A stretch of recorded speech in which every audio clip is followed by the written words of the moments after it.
Buenos días. Estamos haciendo este estudio bajo la forma de video acerca de lo que ocurre en la esfera espiritual cuando aceptamos a Jesucristo como nuestro Señor y Salvador y lo hacemos en fe. Vamos a basar este estudio no en suposiciones personales, sino en lo que la misma Biblia dice. En primer lugar, la Biblia dice que somos seres tripartitos, es decir, seres formados por un espíritu, un alma y un cuerpo. Esto lo podemos encontrar en 1 Tesalonicenses 5:23. En segundo lugar, la Biblia dice qué es lo que sucede con cada una de estas tres partes cuando, al aceptar a Jesucristo, Dios nos circuncida con circuncisión no hecha a mano, sino con una circuncisión espiritual, echando fuera, dice Pablo, al cuerpo de pecado. Esto lo podemos encontrar en Colosenses 2:11. Este video va a aparecer en mi blog, que es un blog cristiano, y cuya dirección, que ahora va a aparecer al pie del video, en el zócalo, esa dirección es escudriñandolabiblia.blogspot.com.ar. Te sugiero que antes de ver este video, o luego, si te place, veas otro video mío denominado La Salvación, que también podés encontrar en mi blog, en este blog que acabo de mencionar, porque este tema de lo que sucede cuando aceptamos a Cristo en la esfera espiritual está íntimamente relacionado con el tema de la salvación. Entonces podés ir a mi blog, identificar en la pestaña que dice prédicas del autor del blog y podés entrar en la prédica que dice la salvación para complementar este tema.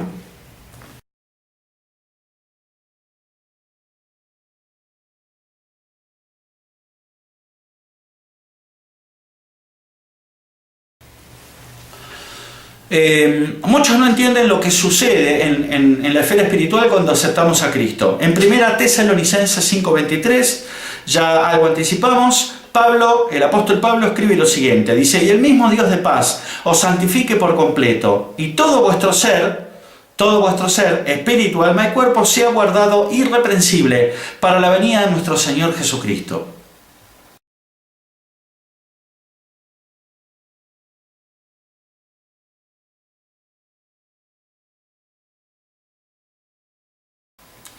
La Biblia entonces dice que somos seres tripartitos, con un cuerpo, un alma y un espíritu. Veremos ahora qué sucede con cada una de estas partes según seamos salvos o no, es decir, según aceptemos o no a Cristo. Cuando no tenemos a Cristo, es decir, cuando no somos salvos, nuestro cuerpo y nuestra alma están vivos. Nuestro cuerpo está vivo por razones obvias, porque podemos movernos. Y nuestra alma está viva también porque poseemos una mente, una inteligencia, una conciencia, una voluntad y una capacidad para tomar decisiones. Nuestra alma y nuestro cuerpo están vivos y forman una alianza, mientras que nuestro espíritu está muerto. Cuando aceptamos a Cristo, el Espíritu Santo viene a morar en nuestro espíritu de hombre, que cohabita junto con el alma. Cuando esto sucede, Dios separa el cuerpo, que es la carne, del alma, que es la mente, en una circuncisión que no es de la carne, sino espiritual. De esta forma, nuestro cuerpo, que es la carne, queda aislado del espíritu y el alma, que ahora forman una alianza entre sí, el espíritu y el alma, en contra de la carne, que ha quedado aislada por esta circuncisión espiritual, por este tijeretazo, verdadero tijeretazo que pega Dios cuando aceptamos a Cristo, aislando la carne del alma, que ahora el alma cohabita junto con un espíritu resucitado por el Espíritu Santo.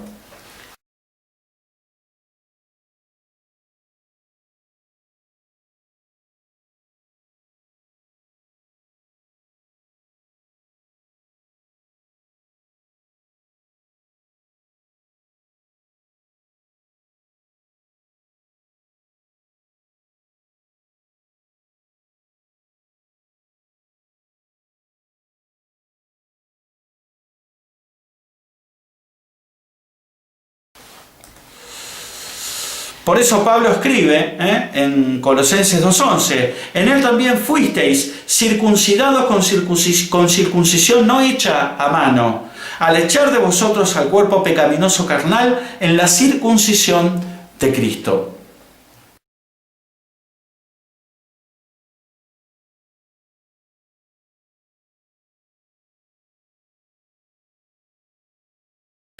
Esta circuncisión de Cristo de la que habla Pablo es este tijeretazo que hemos dicho que pega a Dios cuando nosotros aceptamos a Cristo, separando al cuerpo, que es la carne, del alma, que ahora el alma empieza a cohabitar con un espíritu, con nuestro espíritu de hombre que ha sido resucitado y vivificado por el Espíritu Santo, producto de aceptar a Cristo.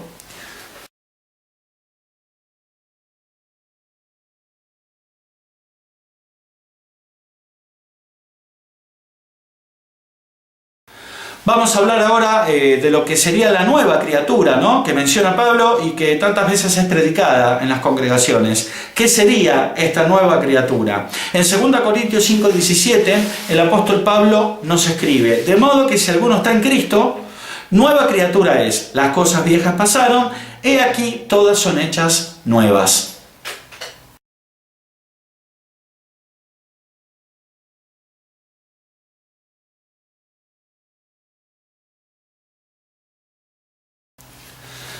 Pero, ¿qué es esto de la nueva criatura? ¿Todo nuestro ser tripartito, espíritu, alma y cuerpo, se transforma en una nueva criatura?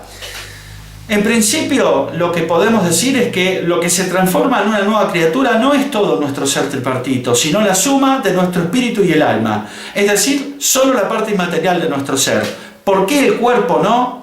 El cuerpo no forma parte de la nueva criatura, porque no podría nunca formar parte de ella. Porque nuestro cuerpo recién será glorificado en el rapto de la iglesia.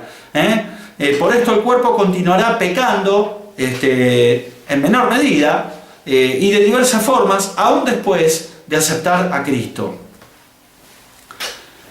Si pecamos, es nuestro cuerpo el que peca, pero la nueva criatura, que es el espíritu y el alma, no peca, es decir, no puede pecar.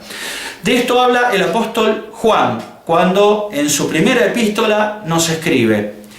Por un lado, en 1 de Juan 3:8 al 9, el apóstol Juan dice: el que practica el pecado es del diablo, porque el diablo peca desde el principio. Para esto apareció el Hijo de Dios, para deshacer las obras del diablo.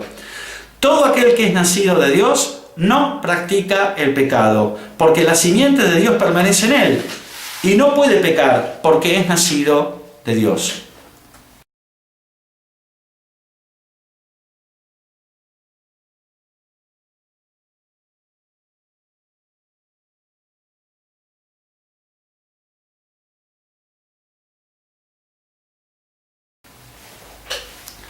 Y por el otro, el apóstol Juan nos dice en la misma epístola, en 1 de Juan 1:8, unos versículos antes de estos que acabamos de leer, 1 de Juan 3:8 al 9, en 1 de Juan 1:8, el apóstol Juan previamente nos había escrito: si decimos que no tenemos pecado, nos engañamos a nosotros mismos y la verdad no está en nosotros.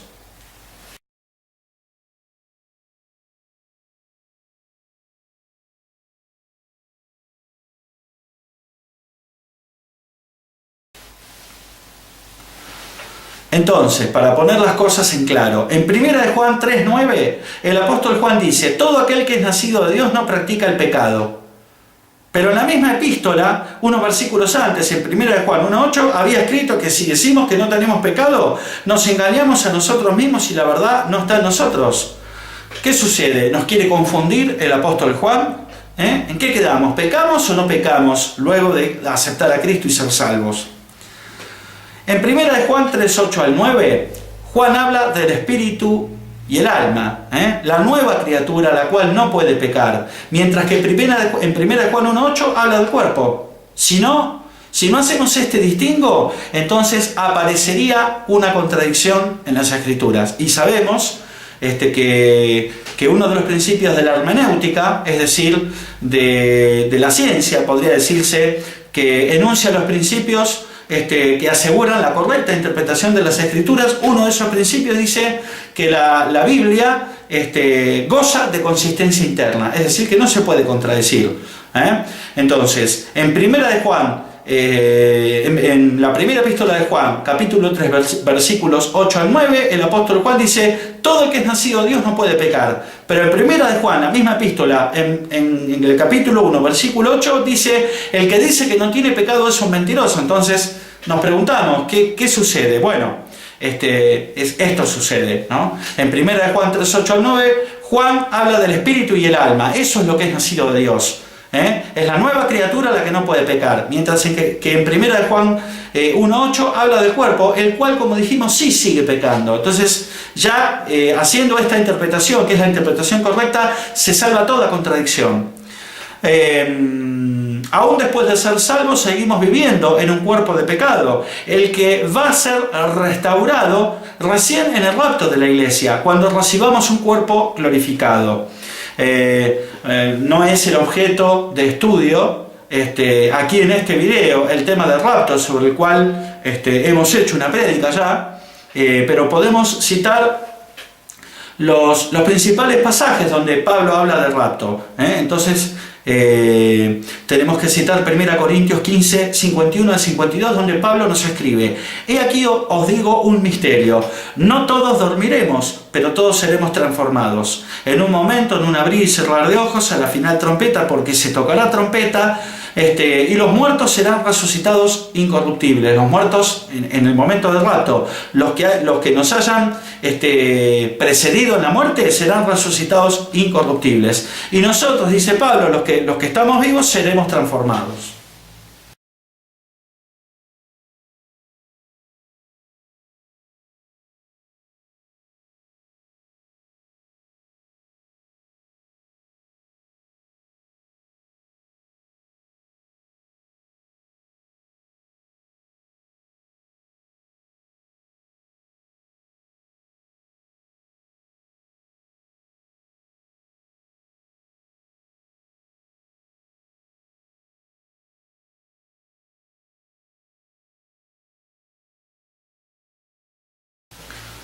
Entonces, los que al momento del rapto estemos muertos, seremos resucitados, y los que estemos vivos seremos transformados. Nuestro cuerpo será transformado. Los que estén muertos serán resucitados en un cuerpo de gloria. Y los que estemos vivos, nuestro cuerpo, este cuerpo de pecado, será transformado en un cuerpo de gloria.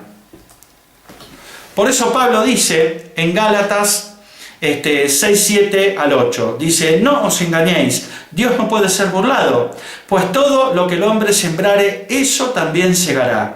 Porque el que siembra para su carne, de la carne segará corrupción, mas el que siembra para el Espíritu, del Espíritu segará vida eterna.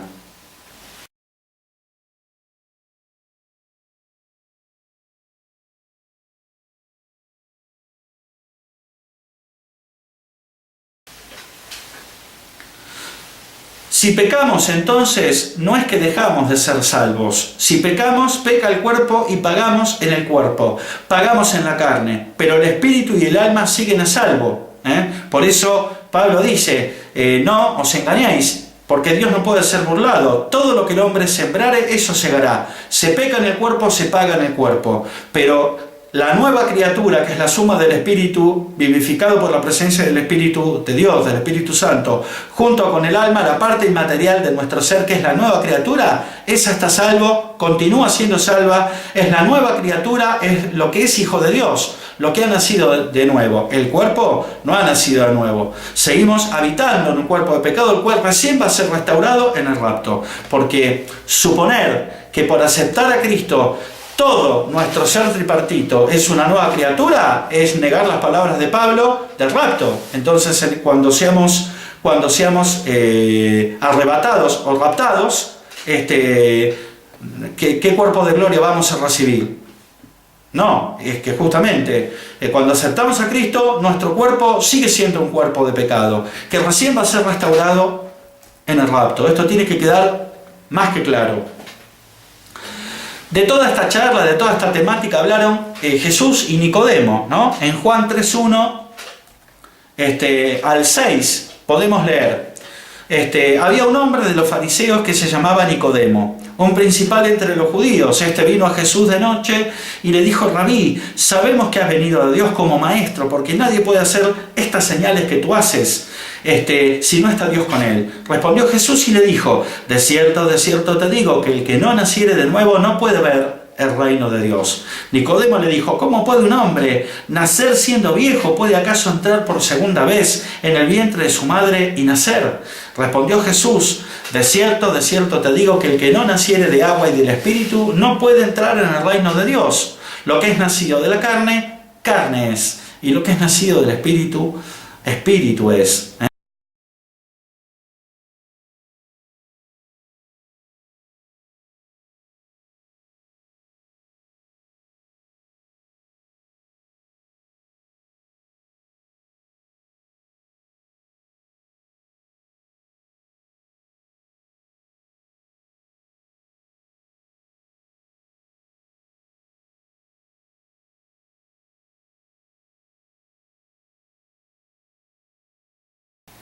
Por eso Jesús le dice a Nicodemo, ¿no? Lo que es nacido de la carne, carne es, no te preocupes, Nicodemo. Y esto está en plena coincidencia con lo que sostiene el apóstol Juan en 1 Juan 1:8. La carne sigue pecando. Cristo le dice a Nicodemo, Nicodemo, lo que es engendrado por la carne, carne es. Y le dice más, lo que es nacido del Espíritu, Espíritu es. La nueva criatura, el Espíritu y el alma, es lo que no puede pecar, según 1 Juan 3:8-9. Y según 1 Juan 1:8, lo que sigue pecando es el cuerpo. Porque Juan lo dice, si decimos que no tenemos pecado, la verdad no está en nosotros. Así que el cuerpo sigue pecando. En el principio, nuestro padre Adán era un ser tripartito, completo y en plena comunión con Dios. En la caída, cuando pecó, Adán sufrió muerte espiritual. Y el alma, la mente, quedó en alianza con el cuerpo, que es la carne. ¿Cuál fue la obra de Cristo, que es el segundo Adán, en la cruz?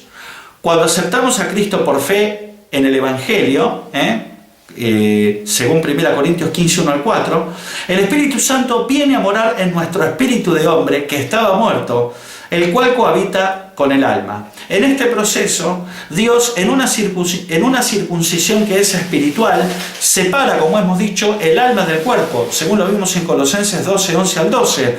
En el proceso de conversión y maduración cristiana, la mente y la carne, es decir, el alma y el cuerpo, ahora separadas, seguirán intentando aliarse en contra del espíritu del hombre, donde ahora mora el Espíritu Santo. Y acá es donde se produce la lucha interna, en el alma, que es el campo de batalla. Es el alma la que es tironeada por un lado por la carne, donde domina o intenta dominar el espíritu del mundo, que es el de Efesios 2:2, que es el espíritu de Satanás, y por el otro, el alma es tironeada por el espíritu del hombre, donde mora y domina el Espíritu Santo.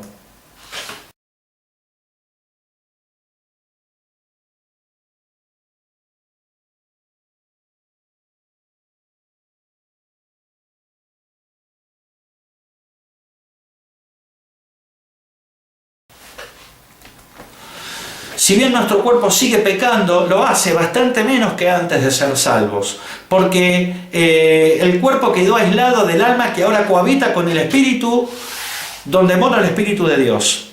En Filipenses 1:6 podemos leer, estando persuadido de esto, le escribe Pablo a los filipenses, que el que comenzó en vosotros la buena obra la perfeccionará hasta el día de Jesucristo.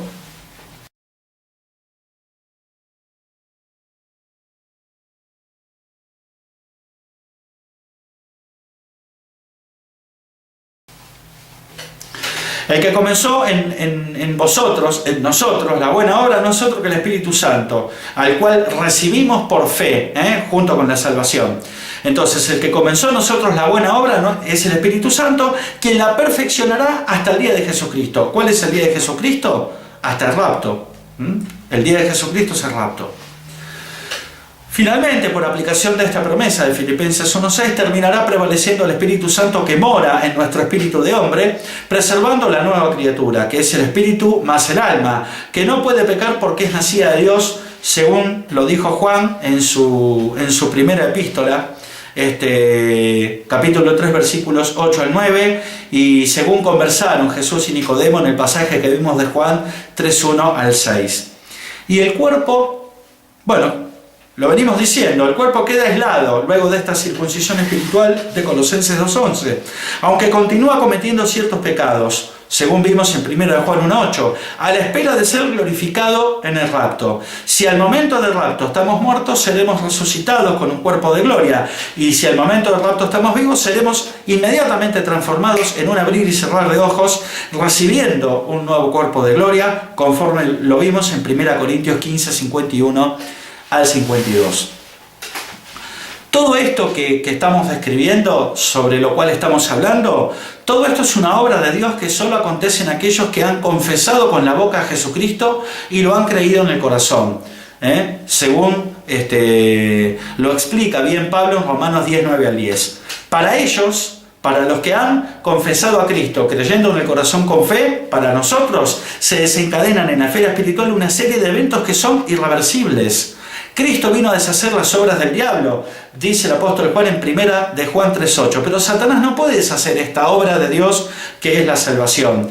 Para ellos, para nosotros, para los que hemos confesado a Cristo con fe, es la promesa que ya hemos citado de Filipenses 1:6. Estando persuadido significa convencido. Pablo le dice a los filipenses, estando convencido de esto que les voy a decir, que el que comenzó en vosotros la buena obra, que ya dijimos que es el Espíritu Santo, la perfeccionará, es decir, la hará cada vez mejor. No va a fracasar, sino que la hará cada vez mejor hasta terminarla. ¿Cuándo?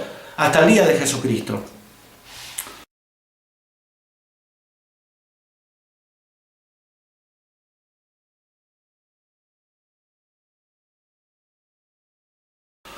Esto significa que los que realmente son salvos no pueden perder su salvación. Decimos esto por enésima vez, aunque no es el objeto de estudio de este estudio. Pero volvemos a decirlo. Todo esto significa que los que realmente son salvos no pueden perder su salvación, porque la salvación desencadena, aceptar a Cristo, confesar a Cristo por fe, desencadena una serie de eventos irreversibles en la esfera espiritual que Satanás no puede deshacer. Si no, tendríamos que reconocer que Cristo vino a deshacer las obras del diablo, pero que el diablo también puede deshacer, si quiere, una obra de Dios. Y ya sabemos que eso no es posible. Por todo esto, el propio Jesucristo dice en unos pasajes muy conocidos, de Juan 10, 27 al 29, Cristo dice, mis ovejas oyen mi voz y yo las conozco y me siguen, y yo les doy vida eterna, y no perecerán jamás, ni nadie las arrebatará de mi mano, dice, mi Padre que me las dio es mayor que todos, y nadie las puede arrebatar de la mano de mi Padre.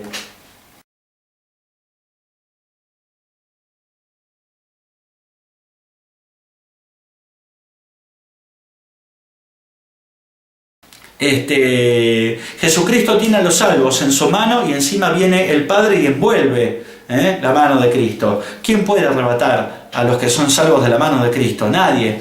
Lo volvemos a decir, aunque no es el objeto del presente estudio. Aquí va una pregunta para los que dicen que la salvación puede perderse. Si la salvación, como ellos dicen, puede perderse, ¿de quiénes está hablando Jesucristo en estos pasajes de Juan 10, 27 al 29? ¿De quiénes se habla acá Jesús? ¿Quiénes son los que no perecerán jamás y nadie los puede arrebatar de su mano? Jesús habla de unas ovejas que son suyas y que Él les da vida eterna y que jamás perecerán porque nadie las puede arrebatar de su mano. Ya lo dijimos, Cristo tiene a los salvos en su mano y encima viene el Padre y envuelve la mano de Cristo. ¿Quién podrá arrebatar a estas ovejas que están en el seno de Cristo? Nadie.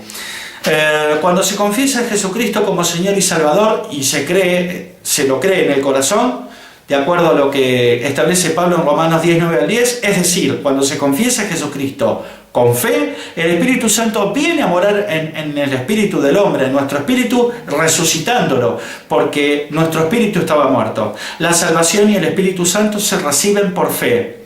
Es aquí cuando comienza la obra de regeneración o nuevo nacimiento de la que habla Juan en el Evangelio de Juan en el capítulo 3. Y es aquí cuando el Espíritu Santo comienza la buena obra en nosotros, la que va a perfeccionar hasta el día de Jesucristo conforme la promesa de Filipenses 1:6. Y son estas personas las que son salvas, es decir, las que no solo han confesado al Señor de labios, sino que además hacen la voluntad del Padre porque han nacido de nuevo.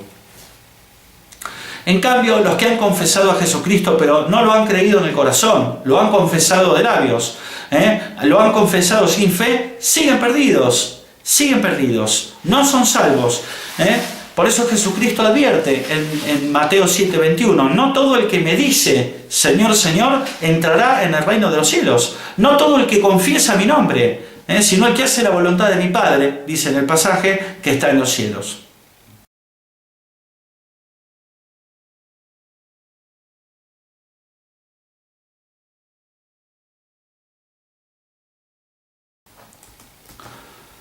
Si alguna de estas personas se muere esta noche y se va al infierno, ¿podemos afirmar que perdió su salvación? No, de ninguna manera, porque nunca fueron salvos.